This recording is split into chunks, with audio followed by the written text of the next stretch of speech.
Bienvenidos al análisis económico de hoy, jueves 2 de julio, en Geopolítica Diaria. La jornada llega marcada por un informe de empleo estadounidense que ha sacudido de raíz las expectativas de tipos de interés. La economía norteamericana apenas creó 57.000 puestos de trabajo en junio, muy por debajo de los 135.000 que anticipaba el consenso de analistas recogido por Reuters, y muy por debajo también de los 172.000 de mayo. La tasa de paro cedió una décima, hasta el 4,2%, según la Oficina de Estadísticas Laborales de Estados Unidos, un dato adelantado un día por el festivo de la Independencia. La combinación es inusual, creación de empleo claramente débil pero desempleo estable, y esa aparente contradicción está siendo el hilo central que ha movido bolsas, bonos y divisas durante la sesión. La reacción del mercado ha sido inmediata. Los futuros del Standard & Poor's 500 y del Nasdaq borraron las caídas iniciales y giraron al alza en cuanto se conoció la cifra, con el Standard & Poor's 500 avanzando alrededor de un 0,4%, el Dow Jones subiendo levemente y el Nasdaq recuperando terreno. El movimiento se explica por una lectura muy concreta. Un dato de empleo tan flojo refuerza la tesis de que la Reserva Federal de Estados Unidos podría adelantar el inicio del ciclo de bajadas de tipos, con la reunión del 28 y 29 de julio en el foco. Antes del dato, los futuros sobre fondos federales apuntaban a una probabilidad en torno al 30% de movimiento en julio. Tras la publicación, esa probabilidad ha escalado con fuerza, aunque los propios miembros del comité, incluido el presidente Kevin Warsh, han evitado cualquier señal explícita sobre el calendario. El rango objetivo se mantiene en el 3,5 al 3,75% desde el inicio del año. El mercado de bonos refleja el mismo giro. El rendimiento del bono estadounidense a 10 años cotiza en torno al 4,45%, con caídas de yield tras el dato de empleo, mientras el bono a 2 años, más sensible a las decisiones de tipos, se ha movido con mayor intensidad a la baja. La curva sigue mostrando un aplanamiento clásico de fase avanzada de ciclo, es decir, la diferencia entre tipos a largo y a corto plazo se estrecha, algo que los analistas suelen leer como señal de expectativas de menor crecimiento futuro.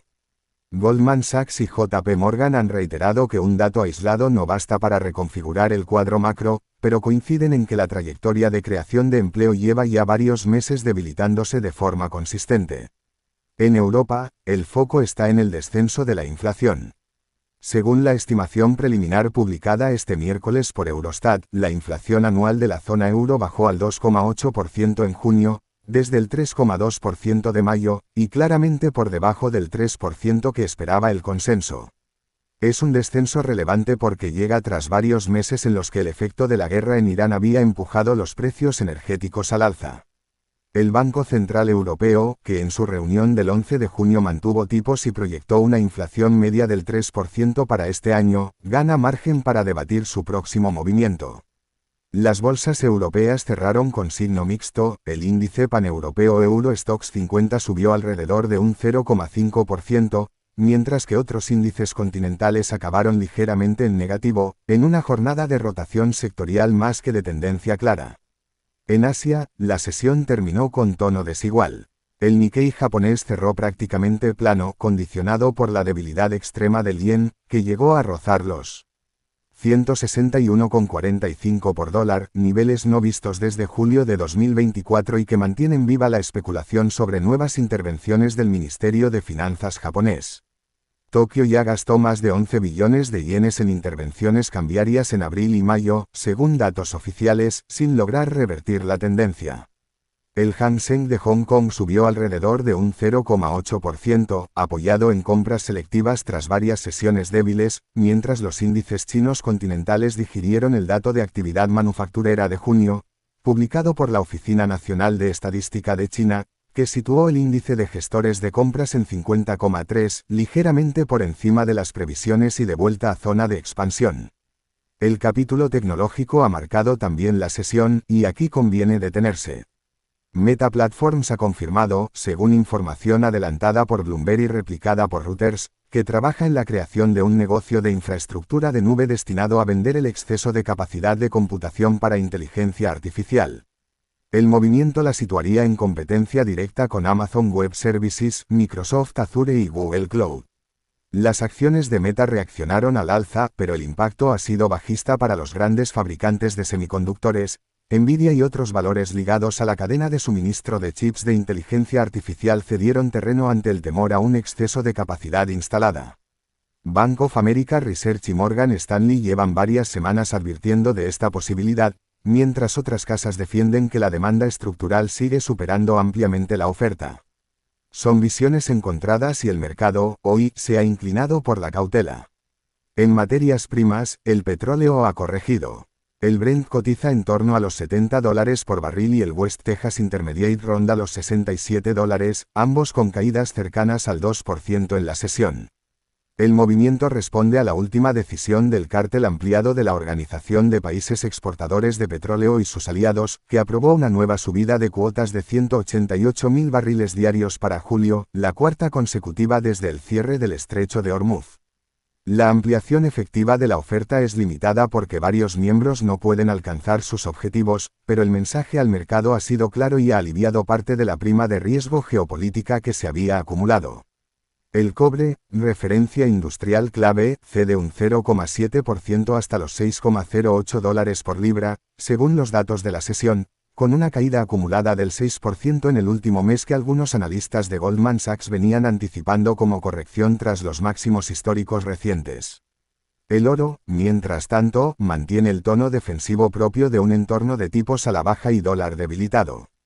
En divisas, el dólar ha reaccionado con caídas generalizadas tras el dato de empleo. El euro se aprecia frente al billete verde y se mantiene en la parte alta del rango reciente, apoyado también en la menor presión inflacionaria interna. El yuan chino cotiza estable en torno a los 6,79 por dólar, sin sobresaltos, en una jornada en la que Pekín no ha modificado su fijación central. Las divisas emergentes exportadoras de materias primas acusan la caída del cobre y del crudo, con retrocesos moderados en el peso chileno y el real brasileño. En operaciones corporativas y comercio, la atención se concentra en el calendario arancelario. El plazo del 9 de julio para la implementación de aranceles recíprocos entre Estados Unidos y varios de sus socios comerciales, incluido el bloque europeo, sigue condicionando decisiones de inversión y planes de inventario en sectores expuestos. La administración estadounidense ha declinado extender el acuerdo comercial norteamericano en su formato actual, lo que introduce ruido adicional en las cadenas de suministro de automoción y agroalimentaria. Ninguna de estas piezas se ha cerrado hoy, pero conviene tenerlas presentes porque cualquier anuncio en las próximas jornadas puede mover mercados de forma inmediata. En un plano de fondo, y aunque no haya novedades hoy, sigue muy vivo el debate sobre la salud del ciclo global. El Fondo Monetario Internacional, en su previsión de abril, situaba el crecimiento mundial de este año en el 3,2%, con una advertencia explícita sobre la fragmentación comercial y la persistencia inflacionaria en servicios. La Organización para la Cooperación y el Desarrollo Económicos ha mantenido un tono algo más cauto.